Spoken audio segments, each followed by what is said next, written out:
இன்று தமிழக முதலமைச்சர் அன்புக்கரங்கள் திட்டத்தை துவக்கி வைத்து பெற்றோர் இல்லாத குழந்தைகளுக்கு அவர்கள் படிப்பிற்காகவும் அவருடைய பாதுகாப்பிற்காகவும் மாதம் 2000 ரூபாய் வழங்குவதற்கு என்று ஒரு திட்டத்தை கொண்டு வந்து இன்று துவக்கி வைத்திருக்கிறார்கள். அந்த அடிப்படையிலே நம்முடைய விழுப்புரம் மாவட்டத்திலும் மாவட்ட ஆட்சியரும் சமூக நலத்துறை சார்ந்த அதிகாரிகளுமாக இணைந்து 207 பேர்களுக்கு இந்த தொகை வழங்கப்படுகின்றது. ஆக விழுப்புரம் மாவட்டத்தில் இருக்கிற இவர்கள் இன்னும் கூட பிற்காலத்திலே வருவார்கள் என்று சொன்னால் அவர்களுக்கு சேர்த்து இந்த முக்கியமான இந்த திட்டம் அன்புக்கரங்கள் திட்டம். இந்த அன்புக்கரங்கள் குழந்தைகள் இல்லாதவர்களுக்கெல்லாம் நான் பெற்றோராக இருக்கிறேன், நான் அப்பா அம்மாவாக தாய் தந்தையாக இருக்கிறேன் என்ற உணர்வோடு தமிழக முதலமைச்சர் அவர்கள் துவக்கி வைத்திருக்கிறார்கள். உரையாற்றியதையும் நீங்கள் கேட்டீர்கள். அதே உணர்வோடு இதையும் துவக்கி வைத்திருக்கிறார்.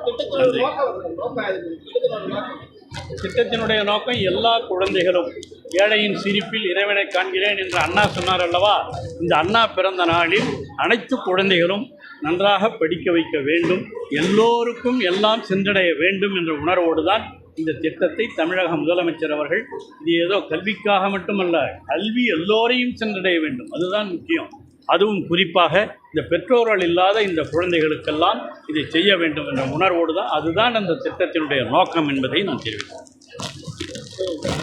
தமிழக அரசு தொடர்ந்து நடிகர் விஜய் திருச்சியில் பார்த்தீங்கன்னா அதுதான் சரி.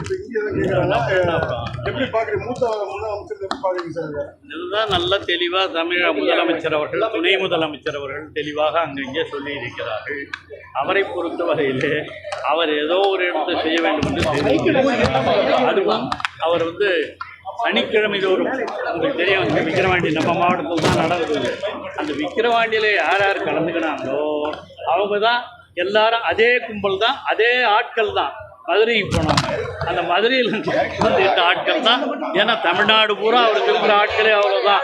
அவங்க தான் திருச்சியிலும் கலந்துக்கிட்டவங்க. அவர் அதனால தான் சனிக்கிழமைங்கிறார். ஏன்னா இவங்கெல்லாம் வரணும்ல, ஏன்னா தொகுதியை போய் பார்க்கணும்னா அங்கே இருக்கிறவங்கெல்லாம் இவ்வளோ பேர் இருக்க மாட்டாங்க, கூட்டம் இருக்காது என்ற உணர்வோடு அவர் செய்து கொண்டிருக்கிறார்.